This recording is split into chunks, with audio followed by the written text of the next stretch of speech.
ദൈവത്തിരുനാമത്തിന് സ്തോത്രം ചെയ്യുന്നു. കർത്താവിനാൽ അനുഗ്രഹിക്കപ്പെട്ട ദൈവമക്കളോട് ദൈവത്തിൻ്റെ വചനം പറയാൻ കർത്താവിനെ വീണ്ടും ഒരവസരം തന്ന് അനുഗ്രഹിക്കുന്ന ഈ നല്ല സന്ദർഭത്തെ ഓർത്ത് ദൈവത്തെ സ്തുതിക്കുന്നു. വചനം കേൾപ്പാൻ താല്പര്യത്തോടെ വിവിധ രാജ്യങ്ങളിൽ വിവിധ സ്ഥലങ്ങളിലായിരുന്ന് കർത്താവിനെ സേവിക്കുകയും ദൈവത്തിനായി ജീവിക്കുകയും ചെയ്ത് നന്മ തേടി ദൈവത്തിൻ്റെ കൃപകളെ ആസ്വദിക്കുന്ന എല്ലാ പ്രിയപ്പെട്ടവർക്കും യേശുക്രിസ്തുവിൻ്റെ ധന്യമുള്ള നാമത്തിൽ എൻ്റെ വിനീതമായ സ്നേഹവന്ദനങ്ങൾ അറിയിക്കുന്നു.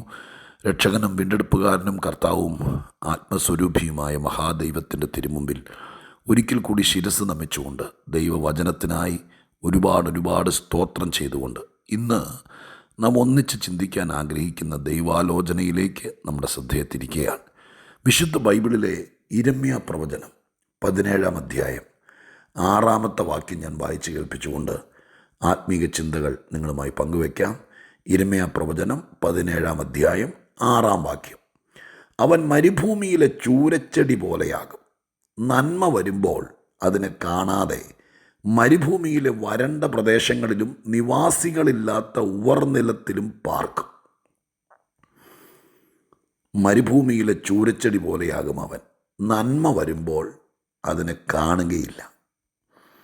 യിരെമ്യാ പ്രവചനത്തിൽ ഈ ഭാഗത്ത് 5, 6, 7, 8 വാക്യങ്ങൾക്കകത്തെല്ലാം യഹോവയായ ദൈവത്തിൽ ആശ്രയിക്കുന്ന മനുഷ്യനും ദൈവത്തിൽ ആശ്രയിക്കാത്ത മനുഷ്യനും ഇവരുടെ രണ്ടുപേരുടെയും വ്യത്യാസങ്ങൾ ഈ വാക്യങ്ങളിൽ ദൈവത്തിൻ്റെ ആത്മാവ് യിരെമ്യാവിൽ കൂടെ പറഞ്ഞിരിക്കുക. ദൈവത്തിൽ ആശ്രയിക്കുന്ന മനുഷ്യൻ ദൈവാശ്രയമില്ലാതെ സ്വന്തം ഭുജബലത്തിൽ, ജഡത്തിൽ, പണത്തിൽ, കഴിവിൽ, അഹങ്കാരത്തിൽ, കുടുംബശ്രേഷ്ഠതയിൽ ഒക്കെ ആശ്രയിച്ച് ജീവിക്കുന്ന ആൾക്കാർ ഈ ലോകത്തിൽ ഒത്തിരിയുണ്ട്. ദൈവത്തെ വിളിക്കുമായിരിക്കും, ഒരുപക്ഷെ ഏതെങ്കിലും ഒരു മതവിഭാഗത്തിൻ്റെയോ സമുദായത്തിൻ്റെയോ ഭാഗമായിട്ട് നിൽക്കുമായിരിക്കും. പക്ഷെ ദൈവത്തിൽ ആശ്രയിക്കുക എന്ന് പറയുന്നത് ഒരു മനുഷ്യൻ പരിപൂർണമായി ദൈവമായിട്ടുള്ള ഭേദ്യബന്ധത്തിൽ ദൈവത്തെ അറിഞ്ഞ് ദൈവത്തെ മനസ്സിലാക്കി അങ്ങനെ ദൈവത്തിന് സറണ്ടർ ചെയ്ത് ജീവിക്കുന്നൊരു ജീവിതമാണ്. അങ്ങനെ ജീവിക്കുന്ന ഒത്തിരി പേരുണ്ട് കേട്ടോ. അത് ഗതികെട്ടവരും ജീവിക്കാൻ നിവൃത്തിയില്ലാത്തവരും വഴി കിടക്കുന്നവരും അല്ല, നല്ല സ്റ്റാൻഡേർഡിൽ ജീവിക്കുന്നവരും ദൈവത്തിൽ ആശ്രയിക്കും. ചിലർക്ക് അങ്ങനെ ഒരു വിചാരമുണ്ട്, ഈ ദൈവത്തിൽ ആശ്രയിക്കുക എന്നൊക്കെ പറയും തീർത്തും തകർന്ന് പൊളിഞ്ഞ് ജീവിക്കാൻ ഒരു മാർഗവും ഇല്ലാത്തവരാണ്, ഞങ്ങൾക്ക് അതിൻ്റെ ഒന്നും ആവശ്യമില്ലെന്ന് ചിന്തിക്കുന്നവരുണ്ട്. അങ്ങനെയൊന്നുമല്ല. ഇവിടുത്തെ ബഹുസമ്പന്നന്മാരടക്കം എല്ലാം ഉള്ളവരടക്കം ഉന്നത സ്ഥാനീയന്മാരടക്കം ദൈവത്തിൽ ആശ്രയിക്കുന്നവരുണ്ട്. ദൈവത്തിൽ ആശ്രയിക്കുക എന്നുള്ളത് മനുഷ്യൻ്റെ അവകാശമാണ്, ആവശ്യമാണ്. ഭൂമിയിൽ ജീവിക്കുന്ന കാലത്ത് ദൈവത്തിൽ ആശ്രയിക്കുക. ഇവിടെ പരിശുദ്ധാത്മാവ് യിരെമ്യാവിലൂടെ വളരെ വ്യക്തമാക്കുന്നു. ദൈവത്തിൽ ആശ്രയിക്കുന്നവരുടെ സ്ഥിതി എന്താണ്, ദൈവത്തിൽ ആശ്രയിക്കാത്തവരുടെ സ്ഥിതി എന്താണ്. എല്ലാം കൂടി വിശദമായിട്ടൊരു പ്രഭാഷണത്തിന് ഞാൻ ഒരുങ്ങുന്നത് യുക്തിയല്ലല്ലോ ഈ സമയത്ത്. ദൈവത്തിൽ ആശ്രയിക്കാത്ത മനുഷ്യനെക്കുറിച്ചാണ് 5-ാം വാക്യം മുതൽ പറഞ്ഞു വരുന്നത്. അതിൽ 6-ലെത്തുമ്പോൾ പറയുകയാണ്, ഈ ദൈവത്തിൽ ആശ്രയിക്കാത്ത മനുഷ്യൻ മരുഭൂമിയിലെ ചൂരച്ചെടി പോലെയാകും. അടുത്തത്, നന്മ വരുമ്പോൾ അതിനെ കാണാതെ മരുഭൂമിയിലെ വരണ്ട പ്രദേശങ്ങളിലും നിവാസികളില്ലാത്ത ഉവർനിലത്തിലും പാർക്കും. 2-3 കൂട്ടം കാര്യങ്ങൾ പറയാം. എന്താണെങ്കിലും ഈ വാക്യത്തിൽ ഒരുറപ്പ് തരുന്നു, നന്മ വരും. അങ്ങനെയല്ലേ ബൈബിൾ നിവൃത്തി? എൻ്റെ സന്ദേശം കേൾക്കുന്നവർ ആ വാക്കിലേക്ക് നോക്കി. നന്മ വരുമ്പോൾ അതിനർത്ഥം എന്താ? നന്മ വരും. ഇത് നരകുലത്തിന്, മനുഷ്യവർഗത്തിന് ദൈവം കൊടുക്കുന്നൊരു വലിയ ഉറപ്പാണ്. ഓരോരുത്തരെയും വിളിച്ചിട്ട് ദൈവം പറയുക, എടാ മോനെ, ഇപ്പം നിനക്ക് നന്മയില്ല, ഇപ്പം നിനക്ക് ഇച്ചിരി ബുദ്ധിമുട്ടുണ്ട്, ഇപ്പം നിനക്ക് നിന്നെ തന്നെ മനസ്സിലാക്കാൻ പറ്റുന്നില്ല, എന്താ ഈ സംഭവിക്കുന്നതെന്ന് നിനക്ക് പിടികിട്ടുന്നില്ല. ഈ സമയത്ത് എന്ത് ചെയ്യും? വെപ്രാളം കയറും, പരവേശം കയറും, ആരോടെങ്കിലുമൊക്കെ ചോദിക്കാൻ തോന്നും. ചോദിക്കുന്നവരൊക്കെ സത്യമാണോ പറയുന്നത് നമുക്ക് പിടികിട്ടില്ല, ചിലപ്പോൾ തെറ്റിദ്ധരിപ്പിക്കും. ആകെ കൺഫ്യൂഷൻ അടിക്കുന്നൊരു സമയമാണ്. നമുക്ക് നന്മയില്ലാത്ത ഒരു നന്മയുടെ പാതയും നമ്മൾ കാണാത്ത വേള. ഇവിടെ ദൈവത്തെ നിങ്ങൾ സന്ധിക്കുകയാണെങ്കിൽ ദൈവം സമാധാനിപ്പിക്കുന്ന എന്ത് പറഞ്ഞുകൊണ്ടായിരിക്കും എന്നറിയാമോ? നിൻ്റെ നന്മ വഴിയിൽ വണ്ടി കയറാൻ നിൽക്കുക, അല്ലെങ്കിൽ നിൻ്റെ നന്മ എന്നോര് പിടിച്ചു വെച്ചിരിക്കുക, ഇതൊന്നും പറയില്ല. ദൈവം പറയും, മോനെ നന്മ വരും, കൂൾ ഡൗൺ, നന്മ വരും. ഞാനും ദൈവത്തിൻ്റെ മനസ്സറിഞ്ഞ് നിങ്ങളോട് പറയുക, ഈ വാക്യം പറയുന്നു, നന്മ വരും. നിങ്ങൾ ആ വാക്കിൻ്റെ അടിയിൽ ഒന്ന് വരയട്ടെന്നേ. നന്മ വരുമ്പോൾ എന്നില്ലേ, എൻ്റെ അടിയിലൊന്ന് വരയട്ടെ. എന്നിട്ട് സത്യസന്ധമായിട്ടും മനസാക്ഷിയോട് പറഞ്ഞേ, നന്മ വരും. ജോലിയില്ല, കടമുണ്ട്, നന്നായി പഠിച്ചു, 1-2 രാജ്യങ്ങളിൽ പോയി, അവിടെ ഒന്നും പച്ച പിടിച്ചില്ല. തിരിച്ചു നാട്ടിൽ വന്നോ ദൂരത്ത് നിന്നോ കഷ്ടപ്പെടുക, എന്തോ ചെയ്യേണ്ടതെന്നറിയില്ല. അവരോട് കർത്താവിൻ്റെ വചനം പറയുന്നു, മോനെ നന്മ വരും, മോളെ നന്മ വരും. ആ വാക്ക് വിശ്വസിക്കുക, നന്മ വരും. നീ വിഷമിക്കുന്ന കാര്യത്തിൽ നന്മ വരും. ബൈബിളല്ലേ പറയുന്നേ, നന്മ വരും, നന്മ വരും. ഞാൻ ആ വാക്ക് ഊന്നി പറയുക, നന്മ വരുമ്പോൾ. ഇപ്പോൾ വരാനിരിക്കുന്ന നന്മകളുണ്ട് ദൈവമക്കളെ, തീർന്നില്ല.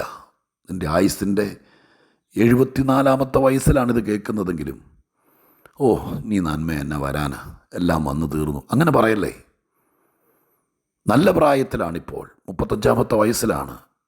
ഇപ്പോഴല്ലേ നന്മ വരേണ്ടത്. എല്ലാവരും ജോലി കയറി, എല്ലാവരും വിവാഹം കഴിച്ചു, എല്ലാവർക്കും അവരവരുടെ സെറ്റപ്പായി. എനിക്ക് മാത്രം ഒന്നും ആയില്ലെന്ന് പറഞ്ഞിരിക്കുന്ന നിങ്ങളോട് ഞാൻ പറയാം, നന്മ വരും. അവരവർക്കുള്ള നന്മ വരും. പക്ഷെ എന്താ പ്രശ്നം എന്നറിയാമോ? നന്മ വരുമ്പോൾ കാണാതെ പോകുക, അങ്ങനെ ഒരു ഗതികേടുണ്ട്. നന്മ വരാൻ 10 ദിവസം താമസിച്ചാലും എനിക്ക് അത്രയും ഗുരുതരമായൊരു പ്രശ്നം തോന്നുന്നില്ല ദൈവമക്കളെ. കാത്തു നിൽക്കുക, നന്മ വരും. നിൻ്റെ വിസയോ, നിൻ്റെ വിടുതലോ, നിൻ്റെ കുഞ്ഞിൻ്റെ കല്യാണമോ, കിട്ടാനുള്ള പണമോ വരും, നന്മ വരും. പക്ഷെ വെപ്രാളം കയറി അവിശ്വാസം വന്ന് ദൈവിക ബോധം നഷ്ടപ്പെട്ട് എന്താ ചെയ്യേണ്ടതെന്നറിയാതെ പിശാച് നിന്നെ കുത്തിത്തിരിച്ച് നിനക്കുള്ള നന്മ ദൈവമായ കർത്താവ് പാഴ്സൽ ചെയ്തിരിക്കുക. അത് വരിക. ആ കൊറിയർ സർവീസുകാരൻ നിൻ്റെ അടുക്കൽ അത് എത്തിക്കുന്നതിനേക്കാൾ മുമ്പ് നീ ദൈവാശ്രയം വിട്ട് അവിശ്വാസിയായി മാറിപ്പോകാൻ സാധ്യതയുണ്ട് എന്നല്ല ഈ വാക്ക് പറയുന്നത്. അന്ത്യം വരെയും ദൈവത്തിൽ ആശ്രയിച്ചുകൊണ്ട് നിന്നാൽ, ഞാനിതെല്ലാം കൂടി കൂട്ടി വായിക്കുക കേട്ടോ, ഞാനൊരു പോയിന്റിൽ നിന്ന് പറയുകയല്ല.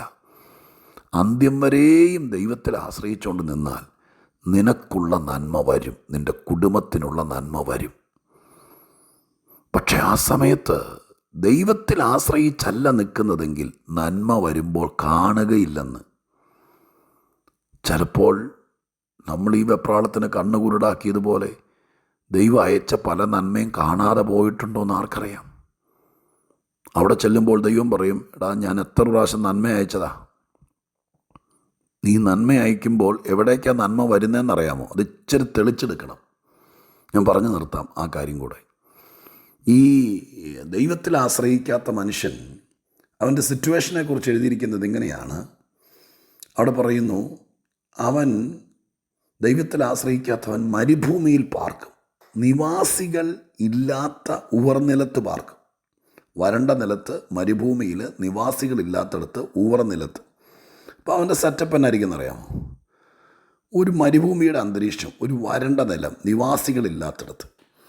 ദൈവത്തിൽ ആശ്രയിക്കുന്നവനെ കുറിച്ച് താഴെ എഴുതിയിട്ട് അവൻ ആറ്റിരിക്കാൻ അത് നമ്മൾ ചിന്തിക്കുന്നില്ല. നമുക്ക് ഇതിൻ്റെ ഓപ്പോസിറ്റ് പിടിക്കാം. ദൈവത്തിൽ ആശ്രയിക്കുന്നവൻ എപ്പോഴും ഒരു നിവാസികളില്ലാത്തതെന്ന് പറഞ്ഞാൽ എന്താ? ഒറ്റപ്പെട്ട ജീവിതമല്ലേ, ആൾക്കാരില്ലാത്തതെന്നല്ലേ എൻ്റെ അർത്ഥം.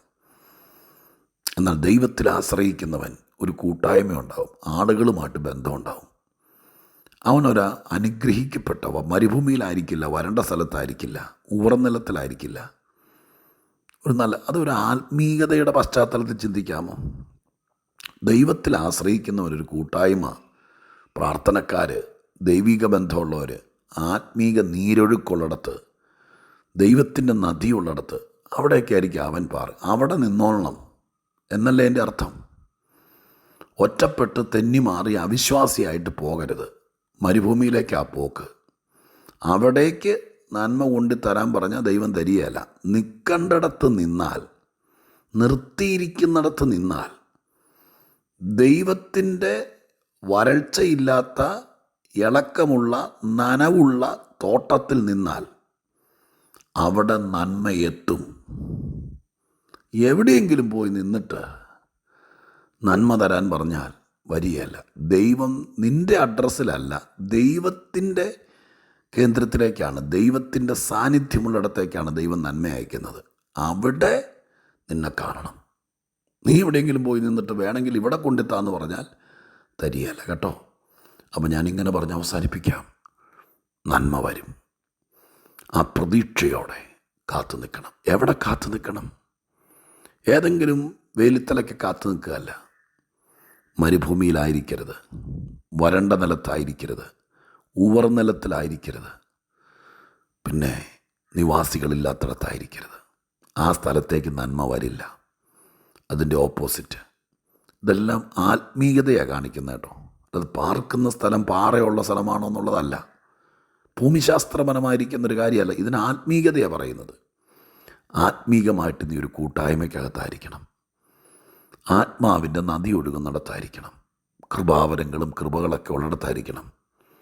അങ്ങനെ ഒരു അന്തരീക്ഷത്തിൽ നിന്നു നിനക്കുള്ള നന്മ അവിടെ എത്തിച്ചു തരും ദൈവം. അത്രയേ ഉള്ളൂ ഈ വാക്യത്തിൻ്റെ അർത്ഥം. ഞാൻ നിങ്ങളോട് ഇങ്ങനെ പറയട്ടെ, ധൈര്യപ്പെട്. നിനക്കുള്ള നന്മ വരുന്നുണ്ട്.